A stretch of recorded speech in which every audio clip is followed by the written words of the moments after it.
আসসালামু আলাইকুম সবাইকে। আশা করি সবাই ভালো আছেন। আলহামদুলিল্লাহ আমিও ভালো আছি। তো আমি আজকে একটা সুন্দর রান্নার রেসিপি আপনাদের সঙ্গে শেয়ার করবো। তো প্রথমে হচ্ছে এখানে আলু ভেজে নিচ্ছি। তেলে বেশি করে তেল দিয়ে আলুটা আমি ভাজলাম। ভাজার পরে এখানে হচ্ছে বাদাম আর একটা টমেটো ব্লেন্ডার করে রেখে দিয়েছিলাম। এদিকে পেঁয়াজও কষাই নিচ্ছি। তো এই মশলাগুলো একে একে সবগুলো দিচ্ছি এখানে। দেওয়ার পরে কিন্তু সব মশলা একসঙ্গে এক করে মিক্স করা হয়ে গেলে কিন্তু আমি সেই ভাজা এই পেঁয়াজের ভিতরে দিয়ে দিব। তো এই তো এখন দিয়ে দিচ্ছি, দিয়ে সুন্দর করে এখন কষিয়ে নেব। মশলাগুলো কষা হয়ে গেলে কিন্তু এখানে আমি মুরগির মাংস দেব। তো এই যে সুন্দর করে কষাতে কষাতে শুকিয়ে গেল, তারপর একটু পানি দিয়ে দিলাম, নয়তো কিন্তু পুড়ে যাবে। এই জন্য একটু পানি দেওয়ার প্রয়োজন। এদিকে হচ্ছে এই যে মাংসর সাইজগুলো আমি কেটে ধুয়ে রেখে দিয়েছি। তো আরেকটা ধুয়ে কিন্তু এখানে দিয়ে দিলাম। তো একে একে আমি সবগুলো দিয়ে দিচ্ছি একটা একটা করে। তো এইটা হচ্ছে ব্রয়লার মাংস, মুরগির মাংস।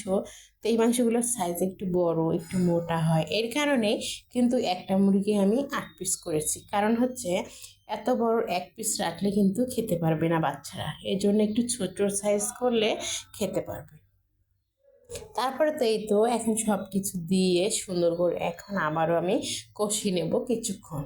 আর এখানে কিন্তু বেশি পানি দেওয়া লাগবে না, অল্প একটু পানি দিলেই হয়ে যাবে। ব্যাস হয়ে গেছে আমার পানি দেওয়া। এখন আবারও কিন্তু আমি সুন্দর করে নেড়ে দিচ্ছি। তো এভাবে কিছুক্ষণ আমি রান্না করব। রান্না করে করে আপনাদেরকে দেখিয়ে দেব, কিন্তু একটু আমি ঢাকা দিয়ে অনেকক্ষণ সময় রান্না করে নিচ্ছি। এই যে ঢাকনা তুলে দিচ্ছি, দেখুন পানি কিন্তু শুকায়নি, অথচ আমি সব ধরনের মশলা দেওয়া শেষ করে দিয়েছি। তো রান্নাটা এখন শেষ মোটামুটি। এখন আমি এটা রেখে অন্য একটা রান্না করব। যতক্ষণ আর কি রান্নাটা করিনি ততক্ষণই আপনাদের দেখিয়ে দিচ্ছি এটা। তো এটার কিন্তু কষা হয়ে গেল, এখানে আর কোনো সিদ্ধ বাকি নেই, সব সিদ্ধ কিন্তু হয়ে গেছে। এই তো এখন আমি এখানে একটা বড় পাতিল নিয়েছি, তার ভিতরে বেশি করে পেঁয়াজ ঢেলে দিচ্ছি। দেওয়ার পরে এই তো এখন আমি সুন্দর করে ভেজে নেব পেঁয়াজগুলো। তো এখানে এখন তেল দিয়ে দিচ্ছি, সেই আলু ভাজার তেলটা এখানে ঢেলে দিলাম। তারপরে এই তো কিছু শুকনো মশলা এখানে দিয়ে দিচ্ছি। এই যে মশলা আর পেঁয়াজ এখন আমি ভেজে নেব কিছুক্ষণ। তারপরে একটু আদা রসুন বাটা দিলাম, দিয়ে আবারও কিছুক্ষণ ভেজে নিচ্ছি। নেওয়া হয়ে গেলে এখানে আমি এখন চালগুলো দিয়ে দিচ্ছি। তো চালগুলো কিন্তু আমি ধুয়ে আগে থেকে পানি ঝরিয়ে রেখে দিয়েছি, সেই চালগুলো এখন দিয়ে দিচ্ছি। তো এই যে দেখুন চালটা আমি কিছুক্ষণ ভাজবো এখন সুন্দর করে। তো এভাবে কিন্তু ভাজলে কি হয় যে পানির আর ভাতগুলো কিন্তু অনেক ঝরঝরে টাইপের হয়ে যায়, একটুও ভেজা ভেজা থাকে না। তো এখানে কিন্তু ফুটন্ত গরম পানি ছিল, ওটাই দিয়ে দিয়েছি। এই যে দেখুন খুব সুন্দর করে নেড়ে দিলাম, দেওয়ার পরে বলক চলে আসছে। 2-3টে আবার কাঁচা মরিচ দিয়ে দিচ্ছি, আর দিয়ে দিলাম লবণ। আর লবণটা মনে করবেন না অনেক পরে দিয়েছিলাম ঠিক সময়ে, কিন্তু পানিটা ফুটানো ছিল, যার কারণে খুব তাড়াতাড়ি বরফ চলে আসছে।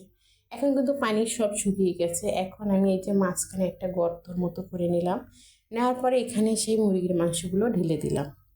দেওয়ার পরে সব মশলা এখানে কিন্তু কড়াইয়ের থেকে ঢেলে ঢেলে পোলাওয়ে দিয়ে দিলাম।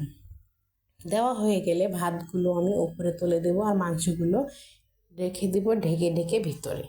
তখন সব মশলা যখন একত্রে হয়ে যাবে তখনই কিন্তু খুব সুন্দর করে আমার রান্নাটা কমপ্লিট হয়ে যাবে। তাই এভাবে আমি দমে রেখে দেবো অনেকক্ষণ সময়, প্রায় 15-20 মিনিট। একদম চুলার জালটা নিবি নিবি টাইপের থাকবে, তখনই কিন্তু আমার রান্নাটা ঠিকঠাক হয়ে যাবে। এদিকে একটা আমি মশলা তৈরি করে নিচ্ছি।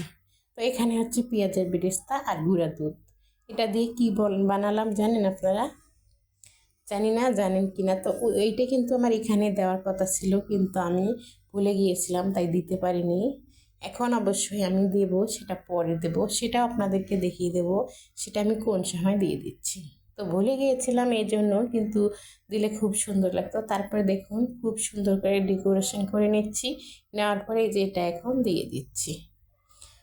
তো খুবই ভালো লাগছে খেতে। এভাবে তৈরি করে কিন্তু খাওয়া যায়। সবসময় যে অর্ডার করে খেতে হবে এর কোনো মানে নেই, আর সবার কিন্তু সামর্থ্য হয় না অর্ডার করে। ঘরে খেলাম। আল্লাহ হাফেজ সবাইকে।